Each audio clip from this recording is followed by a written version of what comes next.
இந்த சாப்டரோட ஸ்டார்டிங்கில் ஹீரோ வந்து அந்த பெரிய போட்டை பார்த்து ரொம்ப ஒரு மாதிரி மெய்சிலிருந்து வியந்து போய் பார்த்துட்டு இருக்காரு. ஏன்னா அந்த போட் வந்து அந்தளவுக்கு ரொம்ப பெருசாக இருக்குது.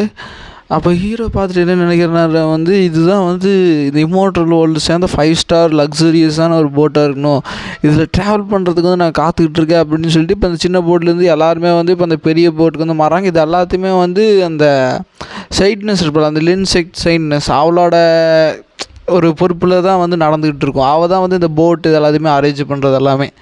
அப்படி போயிட்டுருக்கும்போது வந்து பார்த்திங்கன்னா ஹீரோ வந்து அந்த டைட்டானிக்கில் வர்ற மாதிரியே வந்து போஸ் கொடுத்துட்டு நின்றுருக்காரு. அப்போ வந்து அந்த நிறைய பேர் வந்து ஹீரோ மாதிரி போட்டில் வந்து ட்ராவல் பண்ணல, அவங்க வந்து ஸ்வாட்ஸில் ட்ராவல் பண்ணுறாங்க. சில பேர் வந்து நார்மலாக ஃப்ளை பண்ணி தான் போகிறாங்களே தவிர்த்து ஹீரோ மாதிரி லக்ஸரிஸை வந்து யாருமே வந்து ஃப்ளை பண்ணல. ஸோ இந்த ஆப்பர்ச்சுனிட்டி வந்து கொடுத்தது வந்து நான் வந்து ரொம்பவுமே வந்து இம்மோர்டல்ஸ்க்கு வந்து கடமைப்படுறேன். இவங்க இருக்கிறனால எனக்கு நிறைய ப்ரிவிலேஜஸ் வந்து கிடைக்கிதுப்பா அப்படின்னு சொல்லிகிட்டு இருக்கும்போது, அப்போ அந்த போட்டை வந்து ஓட்டிகிட்டு இருக்கிறது வந்து ஒரு மாங்க். அவன் வந்து அந்த சைட்னஸ் அந்த இருக்கிற ஒரு செக்டில் வந்து ஒரு எல்ட்ரு மாதிரி அவன் வந்து இந்த மாதிரி வந்து சொல்ல ஆரம்பிப்பான். இந்த மாதிரி உங்களுக்கு ரொம்ப போர் அடிச்சுன்னா நீங்கள் போய் ரெஸ்ட் எடுங்க சார் அப்படின்னு சொல்லிகிட்டு இருக்கும்போது, ஆமாம் உங்களுக்கும் வந்து போர் அடிக்காதா, நீங்களும் எவ்வளோ நேரம் தான் வந்து வேலை செய்வீங்க, நீங்களும் போய் ரெஸ்ட் எடுக்க வேண்டியதானே அப்படின்னு சொல்லிட்டு இருக்கும்போது, இல்லை சார் நான் வந்து இப்போது உள்ளே வந்துட்டேன்னா யார் வந்து வண்டி ஓட்டுவா, அது மட்டும் இல்லாமல் இங்கே வந்து ஃபயர் டைட்னு ஒரு உயிரினம் வந்து இருக்குது அப்படின்னு சொல்லிகிட்டு இருக்கும்போது, ஹீரோ வந்துட்டு ஃபயர் டைட்னா என்ன அப்படின்னு சொல்லி கேட்பார். ஃபயர் டைடுங்கிறது வந்து உலகத்துக்கு இருக்கிற அந்த ஸ்கை மேஜிக்கல் எனர்ஜி வச்சு வந்து உருவாக்குன ஒரு கிரியேச்சர், அதுக்கு வந்து உயிர் இருக்குது. அந்த வழியில் வந்து நம்ம அது இருக்கிற வழியாக போனோம்னா அது வந்து இந்த போட்டையை வந்து தெரியாமல் வந்து அழிச்சிரும். ஸோ நான் அதுக்கிட்ட இருந்து கொஞ்சம் ஜாக்கிரதையாக இருக்கணும் அப்படின்னு சொல்லிகிட்டு இருக்கும்போது ஹீரோன்ட்டு அப்படின்னா கடவுள் வந்து நம்மளைய ப்ளஸ் பண்ணுவார்னு நினைக்கிறேன். நம்ம அந்த மாதிரி அந்த விஷயமே வந்து அந்த மாதிரி விட்னஸ் பண்ணாமல் இருக்குது அப்படின்னு சொல்லிட்டு ஹீரோ சொல்லிவிட்டு அதுக்கப்புறம் இந்தாங்க அப்படின்னு சொல்லிட்டு ஹீரோ வந்து ஒரு பழத்தை கொடுப்பாரு. அந்த எல்டர் அதை பார்த்தோன்னே வந்துட்டு இந்த பழம் இதை பற்றி தான் வந்து அந்த சைட்னஸ் வந்து என்கிட்ட சொல்லிட்டு இருந்தாங்க, இந்த மாதிரி ஆப்பர்ச்சுனிட்டி வரும், இதை விட்டுறாதரா இழுத்து பிடின்னு சொல்லிட்டு அது இதானா அப்படின்னு சொல்லிட்டு அந்த டிரைவர் மாதிரி இருக்கிற அந்த எல்டர் இருந்துட்டு ரொம்ப தேங்க்ஸ் மாஸ்டர்லி, நான் வந்து இதை மறுக்காமல் ஏற்றுக்கிறேன் அப்படின்னு சொல்லிட்டு அதுக்கப்புறம் ஹீரோ வந்து சரி நான் போய் ரூமில் வந்து ரெஸ்ட் எடுக்கிறேன் அப்படின்னு சொல்லிட்டு ஹீரோ வந்து போயிடுவார். அதுக்கப்புறம் இந்த எல்டர் இந்த பழத்தை பார்த்துட்டு இந்த பழம் இது நார்மலான ஒரு பழம் கிடையாதுன்னு சொல்லிட்டு அவன் அதை வந்து டேஸ்ட் பண்ண ஆரம்பிக்கிறான். அவன் டேஸ்ட் பண்ணோன்னே வந்து அவனுக்கு ஃபிசிக்கல் அப்புறம் மென்டல் எல்லாமே வந்து என்ன சொல்கிற மாதிரி ரிலாக்ஸ்ட் ஆகுது, அவன் எலிக்மெண்ட் அடையிறான். அதுக்கப்புறம் அதாவது ஹீரோவை சாப்பிட்ட எல்லாமே இது வந்து சகஜமாக இருக்கிறதா. ஸோ இந்த விஷயத்தை ஸ்மெல் பண்ணிட்டு வந்து அங்கே 3 பேரும் வந்து வர ஆரம்பிப்பாங்க, அந்த பிரின்சஸ் அந்த கிங்கு அப்புறம் சைனஸ் 3 பேருமே வந்துட்டு வரும்போது அந்த ஏழ்ரு வந்து அந்த பழத்தை வந்து தின்னுட்டு வெறும் அந்த குச்சியோட்டை வச்சுருக்கிறாரு. இவங்கெல்லாம் பார்த்துட்டு எனக்கு தெரியும் இதுதான் வந்து மாஸ்டர் லீக் கொடுத்த பழம் தானே அப்படின்னு சொல்லிட்டு இருக்கும்போது, ஆமாம் இது வந்து மாஸ்டர் லீக் கொடுத்த பழம் தான், ரொம்ப டேஸ்ட்டாக இருந்தது அப்படின்னு சொல்லிட்டு இருக்கும்போது, நீ வந்து எனக்கு கொஞ்சம் கூட கொடுக்காம எல்லாத்தையும் நீயே வந்து சாப்பிட்டியா அப்படின்னு சொல்லிகிட்டு இருக்கும்போது அந்த இடத்துல வந்து லைட்டாக வந்து ஒரு அதிர்வு மாதிரி ஆரம்பிக்க என்னன்னு திரும்பி பார்த்தா அந்த ஃபயர் டைடுன்னு சொல்ல போகிற அந்த உயிரினம் வந்து வர ஆரம்பிச்சிருச்சு. அதாவது பிளாக் ஹோலுக்குலேருந்து வந்து வெளியில் வருது, நல்லா ஒரு பறவை மாதிரி ஒரு வடிவத்தை கொண்டு இருக்கு. இவங்களாம் இருந்துட்டு இந்த மாதிரி நம்ம வந்து இந்த வழியில் போகிறது வந்து கொஞ்சம் ரிஸ்க்கு, இந்த பல விஷயத்தை அப்புறமேல் பேசிக்கலாம், ஸோ இப்போ நம்ம வந்து டேர்ன் பண்ணலாம் அப்படின்னு சொல்லிட்டு இருக்கும்போது அந்த பறவை வந்து இவங்களை வந்து ஃபஸ்ட்டு பார்த்தோன்னே வந்து அட்டாக் பண்ணல, இவங்களுக்கு வந்து வழி விடுது. இவங்க பார்த்துட்டு ஷாக் ஆகிறாங்க, இல்லை இந்த வழியிலே போங்க அப்படின்னு சொல்லிட்டு இருக்கும்போது அந்த பறவை வந்து வழி விடுறத பார்த்துட்டு இவங்களுக்குமே ஷாக்கு. ஏன்னா எவ்வளோ நாட்களில் வந்து இந்த மாதிரி ஒரு விஷயங்கள் வந்து நடந்ததே கிடையாது. அந்த ஃபயர் டைடுங்கிறது வந்து போகிற எல்லாத்தையும் வந்து பஸ்பமாக்கிட்டு போயிடும். ஆனால் இவங்களுக்கு வந்து வழி விடுறங்காட்டி இவங்களுக்கு ஒன்றுமே புரியல, யாருனால எதனால வந்து இந்த க்ரீச்சர் வந்து வழி விடுது அப்படின்னு சொல்லி பார்த்துட்டு இருக்க. அதுக்கப்புறம் தான் அந்த சைனா சொல்லுவா, உனக்கு தெரியலையா இதெல்லாம் யாருனால வந்து அந்த ஃபயர் டைடுங்கிற ஒரு பீஸ்ட்டு வந்து வழி விடுது அப்படின்னு சொல்லிட்டு, அப்படின்னு அதுக்கு காரணம் வந்து மாஸ்டர் லீ தானா, உனக்கு இப்போ தான் அதை பற்றி தெரியுதா. ஆக்சுவலாக மாஸ்டர் லீ வந்து உங்கள்கிட்ட என்ன சொன்னார் வச்சுக்கோ, அவர் வந்து இந்த மாதிரி கடவுள் வந்து நமக்கு நல்லா பயணம் செய்கிறதுக்கு வந்து ப்ளஸ் பண்ணுவார்னு சொல்லிவிட்டு அவர் எங்கிட்ட இந்த பாலத்தை கொடுத்துட்டு வந்து சாப்பிட போயிட்டார் அப்படின்னு சொன்னங்காட்டி வந்து அப்போ உங்கள்கிட்ட பாலத்தை கொடுத்து அவர் இந்த வழியிலே வந்து போக சொல்லியிருக்கிறாரு. அப்புறம் இன்டேரக்டாக அந்த ஃபயர் டைடுங்கிற ஒரு உயிரினத்துக்கு வந்து அவர் வந்து ஒரு கமெண்ட் கொடுத்துருக்காரு. ஆக்சுவலாக அவர் சொன்ன அந்த காட் பிளஸ் பண்ணணுன்ற ஒரு அந்த வார்த்தையே இந்த அளவுக்கு வந்து ஒரு இம்பேக்ட் வந்து க்ரியேட் பண்ணுற அளவுக்கு ஹீரோ வந்து அவ்வளோ பவர்ஃபுல்லான ஒரு ஆளாக இருக்கார். ஒரு முக்கியமாக கண்டிப்பாக கடவுளாக தான் இருக்கணும் அப்படின்னு சொல்லிட்டு அவங்க உள்ளுக்குள்ளே போகும்போது அது எல்லாமே வந்து ரொம்ப அழகாக இருக்குது. இவங்க அந்த போர்டில் வந்து ஸ்பீடாக வந்து போகிறக்கு ட்ரை பண்ணாங்க. ஸோ அந்த போர்டு ஸ்பீடாக போகும், லிட்டில் ஷேக் ஆகுது.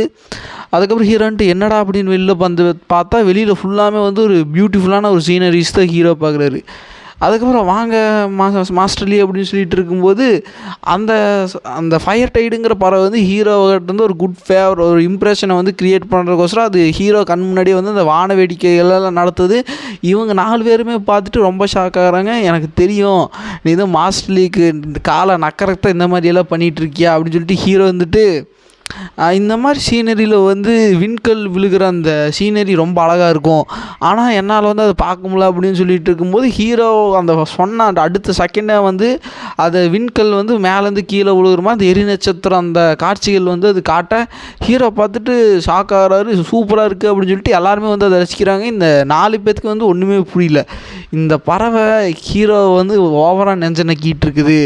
இப்படி ஒரு விஷயத்தை வந்து நான் கேள்விப்பட்டதில்லை. ஃபஸ்ட்டு நமக்கு வழி விட்டுது, அதுக்கப்புறம் வந்து வான வேடிக்கைகள் காட்டுச்சு. இப்போ ஹீரோ சொன்னோடனே வந்து இது எரிக்கல் காட்சியுமே வந்து காட்டுதா, நீ வந்து ஹீரோ கிட்ட வந்து இம்ப்ரெஷன் வந்து க்ரியேட் பண்ணுறதுக்கு நல்லா ட்ரை பண்ணிகிட்டு இருக்க அப்படின்னு சொல்லிட்டு ஹீரோ வந்துட்டு இது எல்லாத்துக்குமே காரணம் வந்து அந்த சைட்னஸ் தான். அவங்க இருக்கிறங்க அடுத்த வந்து எனக்கு இந்த மாதிரி ப்ரிவிலேஜஸ் வந்து கிடச்சிது அப்படின்னு சொல்லிட்டு ஹீரோ வந்து ஒரு பேப்பரில் செஞ்ச ஒரு டாய், ஒரு பேர்ட் டாய் வந்து இந்தாங்க நீங்கள் வச்சுக்கோங்க அப்படின்னு சொல்லி கொடுக்க அவள் வந்து அந்த டாய் பார்த்தோன்னே வந்து இவளுக்கு தெரிஞ்சது இதில் வந்து ஒரு கான்ஷியஸ்னஸ் வந்து இருக்குது, இது உயிர் இருக்கிற ஒரு டாய் அப்படின்னு சொல்லிட்டு அவள் வந்துட்டு ரொம்ப தேங்க்ஸ் மாஸ்டர்லி அப்படின்னு சொல்லிட்டு ஹீரோ வந்துட்டு சரி இந்த மாதிரி நாங்கள் போய் ரெஸ்ட் எடுக்கிறோன்னு சொல்லிட்டு ஹீரோவும் தான் கிளம்பிடுவார். அதுக்கப்புறம் எல்லாருமே வந்துட்டு நான் வந்து இந்த மாதிரி உங்களுக்கு மட்டும் ஹீரோ கொடுப்பேன்னு சொல்லி எதிர்பார்க்கல அப்படின்னு சொல்லிட்டு டாஜி வந்துட்டு சரி நானும் வந்து இங்கேருந்து போகிறேன் அப்படின்னு சொல்லிட்டு இருக்கும்போது அந்த சைனஸ் நீங்கள் இந்த மாதிரி எந்த லெவலை வந்து அட்டைன் பண்ணி வச்சுருக்கீங்க அப்படின்னு சொல்லிட்டு இருக்கும்போது லெவல்னு வந்து எனக்கு குறிப்பிட்ட லெவல்னு வந்து நான் இப்போ என்ன இருக்குன்ட்டு எனக்கு தெரியல. ஆக்சுவலாக நான் 9 tailed fox தான் வந்து கிரியேச்சர், அதாவது அந்த அனிமல் டைப்பில் இருக்கிற ஜோன் டைப்பில் வந்து ஒரு ஹையஸ்டான லெவல் அதையுமே நான் அட்டன் பண்ணிட்டேன். ஸோ நான் இப்போ ஹியூமனை சேஞ்ச் ஆனதுக்கப்புறம் மாஸ்டர் கூடயே இருந்து நிறைய விஷயங்கள் வந்து கற்றுக்கிட்டேன். ஸோ என்னோடய பவர் வந்து எவ்வளோ அளவுக்கு இருக்குது அப்படின்னு சொல்லிவிட்டு அவள் வந்து ஒரு டெக்னிக் வந்து பெர்ஃபார்ம் பண்ணுவாள். அது வந்து ஒரு என்டையரையுமே வந்து ஓரளவு ஃப்ரீஸ் பண்ணிடுது. ஃப்ரீஸ் பண்ணணும் வந்து இது காட் லைக்கான பவராக இருக்குது, நீங்கள் வந்து இவ்வளோ பவர்ஃபுல்லான ஒரு ஆளாக மாறிட்டீங்களா, அப்போ ஏன் நீங்கள் வந்து இம்மார்ட்டல் வேர்ல்டுக்கு வந்து போகக்கூடாது அப்படின்னு சொல்லிட்டு இருக்கும்போது இம்மார்ட்டல் வேர்ல்டுலாம் அவங்க எனக்கு வந்து இப்போ எந்த இன்ட்ரெஸ்ட்டுமே கிடையாது, எனக்கு வந்து ஹீரோ கூட இருக்கிறது தான் வந்து ஒரே விருப்பம் அப்படின்னு சொல்லிட்டு. அது மட்டும் இல்லாமல் ஹீரோவுக்கு வந்து நான் மட்டுமே பெட் கிடையாது. ஆக்சுவலாக ட்ராகன் அப்புறம் பிளாக் டார்டாய்ஸ்னு 2 இருக்குது, கோல்டன் ட்ராகன் பிளாக் டார்டாய்ஸ் அப்படின்னு சொன்னோமே இவங்களுக்குமே ஷாக் ஆகுது. ஏன்னா ஏன்ஷியன் டைம்ஸில் வந்து அது 2மே வந்து ரொம்ப ரொம்ப ஸ்ட்ராங்கஸ்டான ஒரு கிரியேச்சர். அது வந்து இம்மோர்ட்டல் இருக்கிறவங்களே வந்து அது ஃபைட் பண்ணால் சமாளிக்கிறது ரொம்ப கஷ்டமான ஒரு விஷயம். அதையும் வந்து ஹீரோ வந்து வச்சுருக்காரு அப்படின்னு சொல்லிட்டு இருக்கும்போது மேபி ஹீரோ வந்து அதாவது மாஸ்டர் வந்து மித்திக்கல் ஜோனான எல்லா க்ரீச்சர்ஸுமே வந்து அவர் கலெக்ட் பண்ணுறக்கு ட்ரை பண்ணிகிட்டு இருக்கலாம். யாருக்கு தெரியும் அவர் என்ன நினைக்கிறாரு அப்படின்னு சொல்லிட்டு அவர் வந்து போயிடுவா. அதுக்கப்புறம் அடுத்த நாள் வந்து வெடிஞ்சொன்னுமே வந்து எல்லாருமே வந்து அந்த இடத்துக்கு போகிறாங்க. ஓ இதுதான் அந்த சடங்கு பண்ணுற இடமா. ஆக்சுவலாக அந்த இடத்துல வந்து இந்த சடங்கு பண்ணதுக்கு முன்னாடி வந்து அந்த சீல் வந்து லைட்டாக பிரேக் ஆகும். அந்த பிரேக் பண்ண சீலை வந்து இவங்க அதாவது பிரேக் ஆகிட்டு இருக்கிற சீலை வந்து இவங்க சடங்கு மூலம் வந்து மறுபடியும் வந்து ஸ்ட்ராங் பண்ணி அதை வந்து இன்னும் ஃபோர்ஸாக வந்து அந்த ஈவில் சக்தி வந்து அந்த மலையில் வந்து கட்டி போடுறதா வந்து இந்த சடங்கு. அதை பார்க்குறதுக்கு தான் அந்த உலகத்தில் இருக்க எல்லா மக்கள்களுமே வந்து இந்த காட்சியை வந்து பார்க்க வந்திருப்பாங்க. ஏன்னா அது அந்தளவுக்கு வந்து ஒரு நல்லா இருக்கும்.